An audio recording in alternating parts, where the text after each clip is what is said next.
Manipuri ki Puwari ka Sago Nariba Freedom Fighter Rani Gaidinliu ki Pokna from Lamdam Oiriba Tamenglong District ki Tausem Subdivision ki Manung Chana Laiba Nungkao Khul da Lairiba Khubam Singh Laingak na Semjinba Mafam Adugi Khunja Singh na Pamnahouri Hiramasida Pawna Mama Lamdam masigi lengraba langai ama oibadana tana Manipuri Puwari ga Sago naduna lehuragadaba iramdamgi thawaina pontha pikraba athaubi singi Kongul ngasigi lengak asina lidrabra haibasi wahang ama oiragli Manipuri Puwari ga Sago nariba amadi awang nungpo kisu freedom fighter gi mingthol fangnabi Padma Bhushan Rani Gaidinliu gi Pokna from Lamdam oiriba Tamelong district ki Tausem subdivision gi manung chanba Nungkao khunda leiriba Rani Gaidinliu gi mayum amasung mongfam ngasi fawda lengakna utfam thokpai kai khumraba sing adu utpidana kaw thoktuna thamli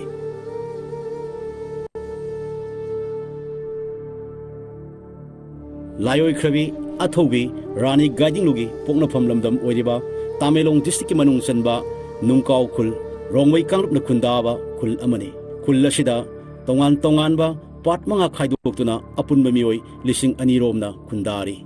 heraka amadi crystal lining satliba khunja singna ngasi fawada Rani Gaidinliu gi leifam oiramba yum amasung mongfam ngak senduna leihori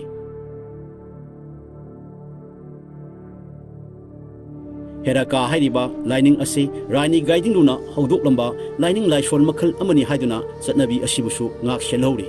Nungkao Batrida Laiba Rani Gaidinliu gi Mashunupa Lauthau Nangna Aikhogi Pawmida Hai Maramdam Mama Laiba Kidamak Thawaina Pontha Pikhrabi Athobi Rani Gaidinliu na Leiramba Yum Mahaki Aroiba Yahip Tankiba Mongfam Ngasi Fawada Bharat Laingak amasung Manipur Laingakna Ngak Senduna Thambagi Mami Tadri Athu Matamgi Manungda Manipurgi Itihas ka Sago nadun leihorogadaba Rani Gaidinliu na Leiramliba Yum amasung mongfam loina na mahaka mai leinaba mafam sing Manipur lengakna athu matangi manungda yengsinbiduna tungkoina thamnaba thorang lokhatpiu amasung lambi thong semjinbiu haina Rani Gaidinliu gi masunupa lauthau nangna fongdorokli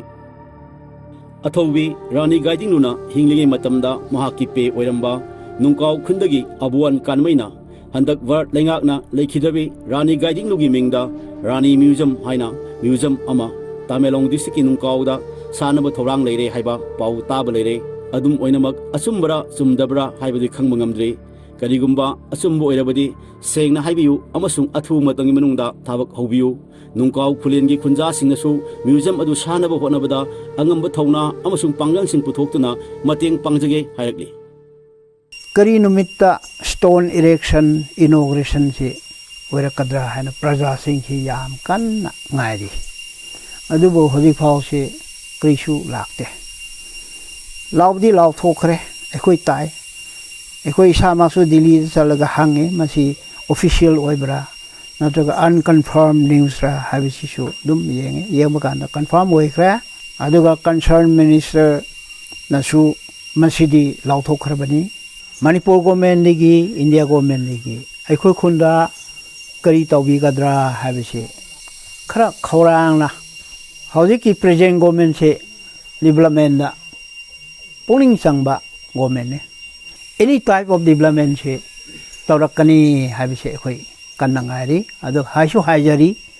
tawbiyo yamthuna Nungkao khulgi chairman angam ganmaina Manipur lengakna Manipuri Puwari ga Sago nariba athobi Rani Gaidinliu gi Pokna from Lamdam oiriba Nungkao da leiriba lengraba muti sing amasung tongan mafam sing ase ngasidi mirai bagi mami chawma tare adum oinamak malemgi lam koiba kayana mafam asida laktuna toina mafam asibu yenglari maram aduna thu matamgi manungda Bharat Sarkar amasung Manipur lengakna mafam ase sengbat sagat pamathau tai amasung malemgi tongan ba lam koiba singi ahenba pungning singsinnaba lambi thongsu sengbat piu amasung sakhot thorang kaya pakhat piu haiba wafam sing thamladuna lengaki pungningsu singsillakli freedom fighter amagi khun ama oina lambi thong phataba national highway digi kilometer 7 km adu khaktani adubu lambi thong lambi se yadaba Meeyamna visit toba imarani ge tom visit toba aduba Meeyam lai adubu lambi se phatabagi Meeyam khodong tadaba yam thengnai aduna athum tamda misi lambi se phan biu India government na museum sarni habigi program ma thami hai adubu hojik phawba thabak phakataba habisi ekoi area ge dimakta ekoi khun ge dimakta ꯃꯅꯤꯄꯨꯔꯒꯤꯗꯃꯛꯇ ꯂꯩꯕꯥꯛ ꯊꯤꯕꯅꯤ ꯑꯃꯕꯨ ꯑꯣꯏꯔꯦ ꯇꯨꯡꯒꯤ ꯍꯧꯔꯛꯀꯗꯕ ꯃꯤꯔꯣꯜꯁꯤꯡꯒꯤꯗꯃꯛ ꯈꯜꯂꯒ ꯃꯅꯤꯄꯨꯔ ꯂꯩꯉꯥꯛꯅ ꯃꯅꯤꯄꯨꯔꯒꯤ ꯄꯨꯋꯥꯔꯤꯒ ꯁꯥꯒꯣꯟꯅꯔꯤꯕ ꯃꯐꯝꯁꯤꯡ ꯁꯦꯝꯒꯠ ꯁꯥꯒꯠꯇꯨꯅ ꯊꯝꯕ ꯍꯥꯏꯕꯁꯤ ꯇꯧꯗ꯭ꯔꯕ ꯌꯥꯗꯕ ꯊꯧꯗꯥꯡ ꯑꯃꯗꯤ ꯑꯣꯏꯔꯤ ꯃꯔꯝ ꯑꯗꯨꯅ ꯍꯤꯔꯝ ꯑꯁꯤꯒꯤ ꯃꯇꯥꯡꯗ ꯃꯅꯤꯄꯨꯔ ꯂꯩꯉꯥꯛꯅ ꯑꯊꯨꯕ ꯃꯇꯝꯗ ꯑꯍꯦꯟꯕ ꯃꯤꯠꯌꯦꯡ ꯆꯪꯗꯨꯅ ꯇꯃꯦꯡꯂꯣꯡ ꯗꯤꯁꯇ꯭ꯔꯤꯛꯀꯤ ꯅꯨꯡꯀꯥꯎ ꯈꯨꯜꯂꯦꯟꯒꯤ ꯈꯨꯟꯖꯥꯁꯤꯡꯅ ꯃꯪꯖꯔꯤꯕ ꯃꯪꯂꯥꯟꯁꯤꯡ ꯑꯗꯨ ꯃꯪꯐꯥꯎꯅꯍꯟꯅꯕ ꯍꯣꯠꯅꯕ ꯍꯥꯏꯕꯁꯤꯁꯨ ꯃꯊꯧ ꯇꯥꯔꯤ